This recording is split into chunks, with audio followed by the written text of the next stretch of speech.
आज की इस वीडियो में हम बात करने वाले हैं 301 एंड 302 रीडायरेक्शन की। 301, 302 रीडायरेक्शन होते क्या हैं, इन दोनों के डिफरेंस को भी हम समझेंगे। साथ ही प्रैक्टिकली मैं अप्लाई करके भी आपको दिखाने वाली हूँ कि कैसे आप ये डायरेक्शन अपनी वेबसाइट में लगा सकते हैं। तो चलिए फिर वीडियो को शुरू करते हैं। Hello everyone, I Harmeet welcome you all on WS cube tech channel. So जैसा मैंने बताया, आज हम बात करने वाले हैं रीडायरेक्शंस की। रीडायरेक्शन यानी नाम से ही पता चल रहा है कि कोई भी विजिटर जब आपकी वेबसाइट पर आए तो उसकी डायरेक्शन को यानी उसकी दिशा को चेंज कर देना। तो क्यों हम रीडायरेक्शन करते हैं, पहले तो ये बात कर लेते हैं। वैसे जब ब्रोकन लिंक्स वाली हमने बात की थी कि क्यों ब्रोकन लिंक क्रिएट होते हैं, तब मैंने रीडायरेक्शन की बात की कि ब्रोकन लिंक का एक सॉल्यूशन हो सकता है रीडायरेक्शन, ठीक है। लेकिन फिर भी हम आज डेप्थ में समझने वाले हैं कि 301, 302 रीडायरेक्शन होता क्या है। वैसे अगर मैं आपको बहुत ही शॉर्ट में एक ही लाइन में दोनों का डिफरेंस बताऊं ना, तो सिंपल सा डिफरेंस है कि 301 एक परमानेंट रीडायरेक्शन है और 302 एक टेम्पररी रीडायरेक्शन है। अब परमानेंट टेम्पररी क्या होता है? परमानेंट मतलब हमेशा के लिए, कि हमारी वेबसाइट के किसी भी वेब पेज को हमने परमानेंटली यानी हमेशा के लिए किसी दूसरे यूआरएल पर डायरेक्ट कर दिया है, ये होता है परमानेंट रीडायरेक्शन और ऐसे टाइम में लगता है 301। लेकिन अगर मान लीजिए परमानेंटली नहीं, कुछ समय के लिए हम अपने ऑडियंस को डाइवर्ट कर रहे हैं किसी दूसरे यूआरएल पर, तब लगता है 302 रीडायरेक्शन, ठीक है। तो सबसे पहले बात करेंगे 301 की, फिर हम वापस 302 पर आएंगे और दोनों को कंपेयर भी करेंगे, ठीक है। सबसे पहले 301 की बात करते हैं। ऐसा कब होगा कि आपकी वेबसाइट पर आपको परमानेंट रीडायरेक्शन लगाने की जरूरत पड़ेगी? मैंने प्रीवियस वीडियोस में भी आपको एक एग्जांपल दिया था कि पहले क्या होता था, जब फोन होते थे लोगों के पास और लोगों की सिम चेंज होती थी। अभी देखिए, आपका फोन नंबर चेंज होता है तो आप क्या करते हैं, सिंपली व्हाट्सएप पे मैसेज डाल देते हैं, अपने सोशल मीडिया पर डाल देते हैं कि मेरा नंबर चेंज हो गया है, ठीक है, ये आप करते हैं। लेकिन पहले क्या होता था, पहले तो ऐसे कुछ सोशल मीडिया होता नहीं था, तो पहले लोग क्या करते थे, अगर उन्होंने सिम चेंज की है तो वो पुरानी वाली सिम को डाइवर्ट कर देते थे अपनी नई वाली सिम पर, ठीक है, जिससे अगर पुराने नंबर पर भी कोई कॉल करे तो उन्हें ये जो अभी करंट नंबर है, नया नंबर है, इस पर वो मिले, ठीक है। तो परमानेंट रीडायरेक्शन का पहला रीजन हो सकता है कि आपकी वेबसाइट ही पूरी मूव कर गई है। देखिए, जरूरी नहीं है किसी वेब पेज को ही हम रीडायरेक्ट करेंगे, हम अपने किसी वेब पेज को हमारे खुद के ही किसी दूसरे वेब पेज पर रीडायरेक्ट कर सकते हैं। उसके अलावा हम अपने वेब पेज को किसी दूसरी वेबसाइट के किसी लिंक पर डायरेक्ट कर सकते हैं। उसके अलावा हम अपनी पूरी वेबसाइट को डायरेक्ट कर सकते हैं किसी दूसरी वेबसाइट पर, ठीक है। तो ऐसा नहीं है कि सिर्फ किसी वेब पेज को ही आप रिडायरेक्ट कर सकते हो, आप पूरी पूरी वेबसाइट को भी कर सकते हो। अगर आपके साथ कुछ ऐसा हुआ है कि आपकी कोई पुरानी वेबसाइट थी जिस पर आपका काफी अच्छा ट्रैफिक है, लेकिन किसी वजह से आपको कोई दूसरी वेबसाइट बनानी पड़ी और अब आप चाहते हैं कि पहली वाली वेबसाइट पर जो भी आपका ट्रैफिक आए वो आपकी नई वेबसाइट पर पहुंचे, तो इसके लिए हम परमानेंट रीडायरेक्शन यानी 301 रीडायरेक्शन यूज करते हैं। अब नई वेबसाइट से मेरा क्या मतलब है? देखिए, नई वेबसाइट का मतलब कुछ हो सकता है, जैसे कि मान लीजिए पहले आपकी वेबसाइट थी .in, लेकिन अभी आपने आपका डोमेन नेम .com से खरीदा है, तो आप .in वाली वेबसाइट का पूरा ट्रैफिक शिफ्ट कर सकते हैं .com पर। उसके अलावा कई बार ऐसा होता है कि वेबसाइट की जो ओनरशिप है वो चेंज हो जाती है, तो कंप्लीट वेबसाइट रीडायरेक्ट हुई है। इसका मैं आपको एक बेस्ट एग्जांपल देना चाहूंगी, उसके लिए चलिए ब्राउजर पर चलते हैं। जब मिंत्रा लॉन्च हुआ था, मिंत्रा.com जो कि बहुत ही फेमस ई कॉमर्स वेबसाइट है, तो मिंत्रा के साथ साथ जबोंग भी आया था और आपने आई होप दोनों का ही नाम सुना होगा। तो आज के टाइम में जबोंग का एकदम से नाम ही हट गया है, लेकिन अगर मैं जबोंग की वेबसाइट टाइप करती हूँ, जैसे www.jabong.com अगर मैं टाइप करती हूँ, ठीक है, जैसे ही मैं इस लिंक को क्लिक करूंगी, कौन सी साइट खुल रही है? यहाँ पे मिंत्रा की साइट खुल रही है, ठीक है। मेरा पूरा यूआरएल ही चेंज हो गया है, ठीक है। वापस से आप ट्राई कर सकते हैं, और आपको बिलीव नहीं है तो जबोंग का कोई भी पेज आप ओपन करने की कोशिश कीजिए, किसी का भी आपको यूआरएल याद हो, या फिर मैं कहूंगी www.jabong.com आप खोलिए तो वेबसाइट खुलेगी मिंत्रा की।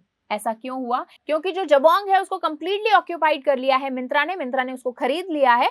इस वजह से जो जबोंग की अब जो वेबसाइट है, ई कॉमर्स वेबसाइट है, अगर उस पर भी कोई जाना चाहेगा, जैसे अगर मैं नॉर्मली सर्च पर भी सर्च करती हूँ लाइक जबोंग, जिस पर काफी अच्छा ट्रैफिक था, तो आपको मिंत्रा ही दिखेगा, ठीक है। तो सर्च इंजन पर तो ये चीज चेंज हो गई है, लेकिन जबोंग का जो यूआरएल है वो परमानेंटली रीडायरेक्टेड है मिंत्रा पर। ये बेस्ट एग्जांपल है जो कि आपको जरूर याद रखना है। और इवन आप अभी भी सर्च करके देख सकते हैं, तो जबोंग का आपको कुछ भी नहीं मिलेगा, आपको सिर्फ और सिर्फ मिंत्रा ही मिलने वाला है, ठीक है, क्योंकि वो परमानेंट रीडायरेक्शन है। तो अगर मान लीजिए ओनरशिप चेंज हुई है हमारी वेबसाइट की, तो भी परमानेंट रीडायरेक्शन की जरूरत पड़ सकती है।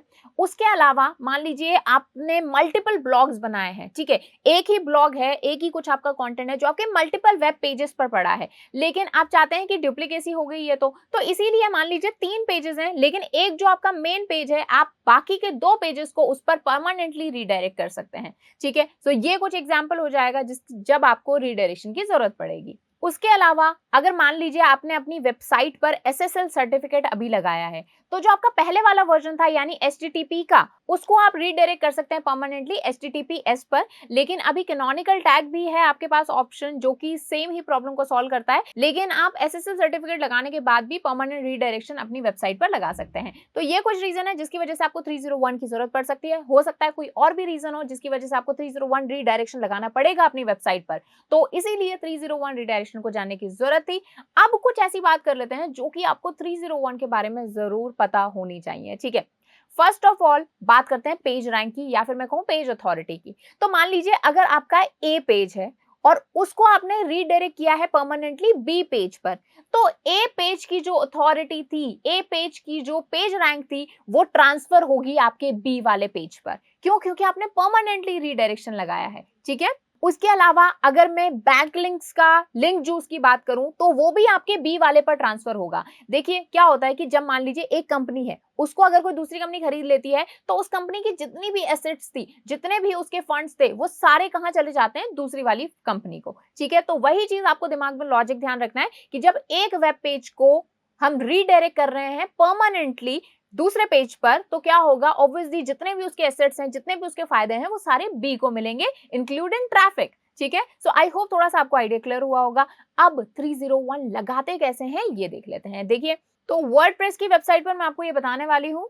तो चलिए इसके लिए चलते हैं वर्डप्रेस पर। अगर आपकी एक नॉन वर्डप्रेस वेबसाइट है, तो इसके लिए आपको कांटेक्ट करना पड़ेगा अपने डेवलपर को, और आप उन्हें गाइड करेंगे कि इस वेब पेज या इस वेबसाइट को आप परमानेंटली रीडायरेक्ट करवाना चाहते हैं किसी दूसरी वेबसाइट या दूसरे वेब पेज पर, ठीक है जी। चलिए, सो अब मैं आपको सिंपली वर्डप्रेस पर बताने वाली हूँ। वर्डप्रेस पर तो काफी सिंपल है ये, ठीक है, 1-2 क्लिक का ही मसला है। ओके जी, सो यहाँ पर आपको वर्डप्रेस के डैशबोर्ड पर आ गए। यहाँ पर आपको एक प्लगइन इंस्टॉल करना है और उस प्लगइन का नाम होगा रीडायरेक्शन, ठीक है। मैं एक बार आपको इंस्टॉल्ड प्लगइन्स में एक बार आपको दिखा देती हूँ कि मेरा ऑलरेडी ये प्लगइन जो है लगा हुआ है।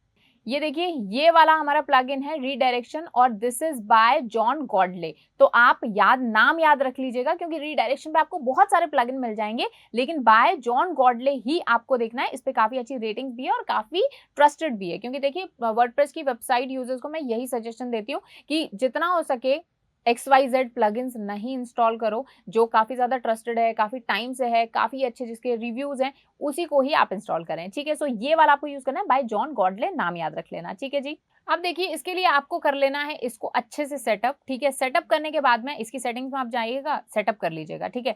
सेटअप करने के बाद में जैसे ही आप इस प्लगइन को ओपन करेंगे, ठीक है, यहाँ पर आप देखेंगे रीडायरेक्ट्स का ऑप्शन है। मैं थोड़ा सा इसको जूम कर देती हूँ जिससे आप अच्छे से देख पाए। यहाँ पर रीडायरेक्ट्स का ऑप्शन है, ठीक है, रीडायरेक्ट पे आपको करना है क्लिक।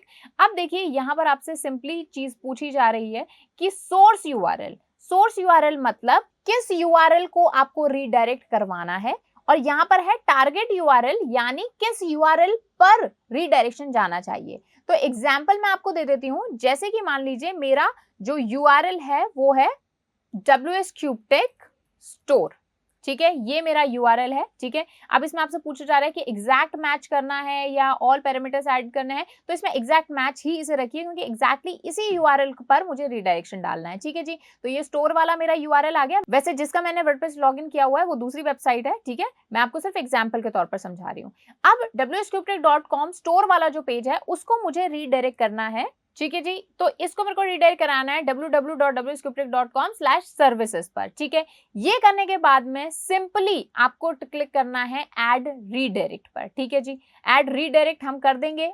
ये करने के बाद में ये देखिए यहाँ पर ये सेव्ड भी आ जाएगा कि किस यूआरएल को हमने किस यूआरएल पर रीडायरेक्ट कराया है, और इसको यहाँ से आप डिसेबल और डिलीट भी कर सकते हो। ठीक है, डिसेबल का मतलब है कि कभी भी आके आप इसको इनेबल करेंगे तो ये वापस से लग जाएगा, नहीं तो डिलीट करेंगे तो हमेशा के लिए डिलीट हो जाएगा। ठीक है जी, बहुत ही सिंपल तरीके से आप यहाँ पर एक यूआरएल को किसी दूसरे यूआरएल पर टारगेट कर सकते हैं। अब देखिए, अभी तो ये जो दोनों वेब पेजेस थे वो एक ही वेबसाइट के थे, लेकिन वो दोनों अलग अलग भी हो सकते हैं, इसका ऐसा कोई रूल नहीं है। ठीक है जी, ये लगा देंगे। मैं इसको एक बार डिलीट कर देती हूँ। ठीक है, वैसे भी इस वेबसाइट का नहीं है ये, लेकिन अब देखिए, मान लीजिए जैसे मेरी दूसरी वेबसाइट है परचम क्लासेस, लेकिन मैंने WSCubeTech का लगाया है, तो ऐसा नहीं कि WSCubeTech के वेब पेज पर लग जाएगा, ऐसा नहीं होगा।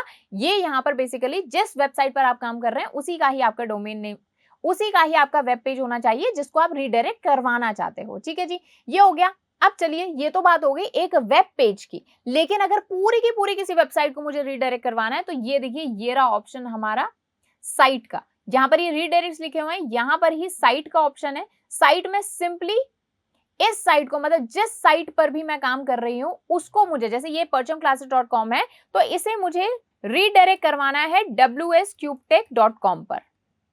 ठीक है जी, तो मैं इसको यहाँ पर यूआरएल यहाँ पर पुट कर दूंगी और अपडेट कर दूंगी। ठीक है, सिंपली अभी मैं करूंगी नहीं, ऑब्वियस सी बात है। सो wscubetech.com पर इसको हम अपडेट कर देंगे। ठीक है, लेकिन 301 का जैसे मैंने आपको बताया कि पूरा जो लिंक जूस है जो इस वेबसाइट पर आ रहा है, इंक्लूडिंग ट्रैफिक, सब कुछ चला जाएगा wscubetech.com पर। तो अगर इस वेबसाइट के बैकलिंक्स भी क्रिएटेड हैं तो वो भी, उसका भी जो लिंक जूस है, उसका भी जो पेज रैंक है, वो मिल जाएगा किसको, wscubetech.com को। तो ये करने के बाद में आप कर देंगे अपडेट और बस आपका रीडायरेक्शन लग जाएगा। इस टूल की सबसे अच्छी बात ये है कि बहुत इजी टू यूज है और एक ही क्लिक में आप इसको रिमूव और ऐड कर सकते हो, तो काफी अच्छा टूल है। और बाकी अगर मान लीजिए आपको कोडिंग वाली वेबसाइट है या फिर मैं कहूँ नॉन वर्डप्रेस वेबसाइट है, तो उसके लिए आपको कॉन्टेक्ट करना पड़ेगा अपने डेवलपर को। आप अपनी रिपोर्ट में लिख सकते हैं कि किसी वेब पेज की बात कर रहे हैं तो। ओके जी, चलिए, सो आई होप ये समझ में आया होगा कि कैसे हम 301 रीडायरेक्शन लगा सकते हैं और कब कब हमें लगाना चाहिए। चलिए, अब बात करते हैं 302 रीडायरेक्शन की। तो 302 रीडायरेक्शन होता है टेम्पररी रीडायरेक्शन। सबसे पहले बात कर लेते हैं कि आखिर टेम्पररी रीडायरेक्शन हम लगाएंगे कब।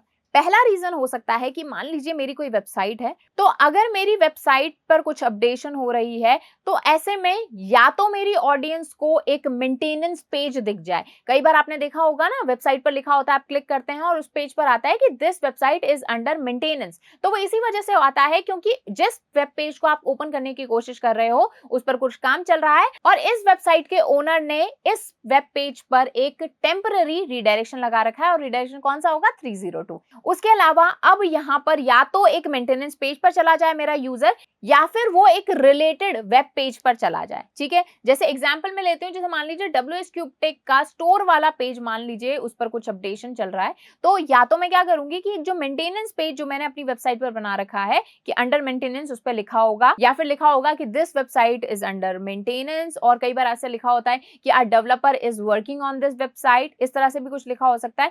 तो उस वेब पेज पर मैं अपने यूजर को रीडायरेक्ट कर दूंगी टेम्पररी। ठीक है, या फिर दूसरा रीजन क्या हो सकता है कि मान लीजिए WSCubeTech स्टोर वाला जो पेज है उस पर कोई काम चल रहा है, तो मैं जब तक के लिए कि जब तक मेरा वो स्टोर वाला पेज सही नहीं हो जाता, तब तक मैं सर्विसेज वाले पेज पर या कॉन्टेक्ट अस वाले पेज पर मैं डाइवर्ट कर दूंगी। अब यहाँ पर एक चीज ध्यान रखनी है कि जो भी आपका रीडायरेक्शन हो, चाहे वो 301 हो, 302 हो, वो दोनों पेज में रिलेवेंसी होनी चाहिए। जैसे अभी हमने ज़बोंग का एग्जांपल देखा और उसको ट्रांसफर किया गया था मिंत्रा पर, तो देखिए दोनों का ही जो जॉनर है वो सेम है, दोनों ही कॉमर्स वेबसाइट्स हैं, और सबसे बड़ी बात, दोनों की ओनरशिप भी सेम हो चुकी है। ठीक है जी, उसके अलावा 302 की मैं अगर और बात करूं तो क्यों आपको इसकी जरूरत पड़ सकती है कि मान लीजिए कोई आपकी वेबसाइट है XYZ, उसका आपने डोमेन तो खरीद लिया, वेबसाइट लाइव भी हो गई, चल भी रही है, लेकिन उसका कंटेंट अभी पूरी तरीके से रेडी नहीं है। तो उसके लिए भी आप चाहेंगे कि उस वेबसाइट के वेब पेजेस को आप रीडायरेक्ट करें आपकी किसी ऐसी वेबसाइट पर जहां पर बेटर कंटेंट पड़ा है। ठीक है, कई बार हम भी ऐसा करते हैं कि जब एक वेबसाइट पर कुछ कंटेंट का काम चल रहा होता है तो हम उसको रीडायरेक्ट करते हैं।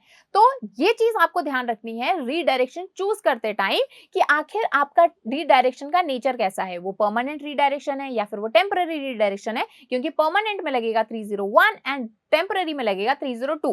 302 में जो आपका लिंक जूस है वो ट्रांसफर नहीं होता है। अगर मेरा एक ए पेज है जिस पर मेंटेनेंस का काम चल रहा है और अगर मैं उसको बी की तरफ रीडायरेक्ट करती हूँ टेम्पररी, तो ए की जो डोमेन अथॉरिटी है, ए पर जो लिंक जूस है वो ट्रांसफर नहीं होगा बी पर। क्यों? क्योंकि मैंने टेम्पररी रीडायरेक्शन लगाया है। इसीलिए 301 रीडायरेक्शन एंड 302 रीडायरेक्शन का डिफरेंस समझना बहुत ही ज्यादा जरूरी हो जाता है। और 302 रीडायरेक्शन लगाने के लिए आपको या तो एक नया पेज, मेंटेनेंस पेज आपको ऐड करना रहता है, या फिर आप किसी और वेब पेज पर भी इसे ट्रांसफर कर सकते हैं। लेकिन आपको ध्यान रखना है कि अगर आप टेम्पररी रीडायरेक्ट कर रहे हैं किसी वेब पेज को तो वहां पर 302 रीडायरेक्शन ही लगे। सो आई होप इस वीडियो में आपको 301, 302 से रिलेटेड काफी सारी क्वेरीज क्लियर हुए होंगी। अगर वीडियो अच्छी लगे तो लाइक करना बिल्कुल भी मत भूलना। साथ ही बहुत सारी वीडियोस हैं, डिस्क्रिप्शन बॉक्स से प्लेलिस्ट उठा लो, सारी वीडियो देखना and subscribe to WS Cube Tech, क्योंकि यहीं हम आपके लिए बहुत सारे courses related to digital marketing and all other fields of IT हम वीडियोस लेकर आते रहते हैं, कोर्सेज लेकर आते रहते हैं, तो इसलिए यार सब्सक्राइब करना तो बनता है। Thank you so much.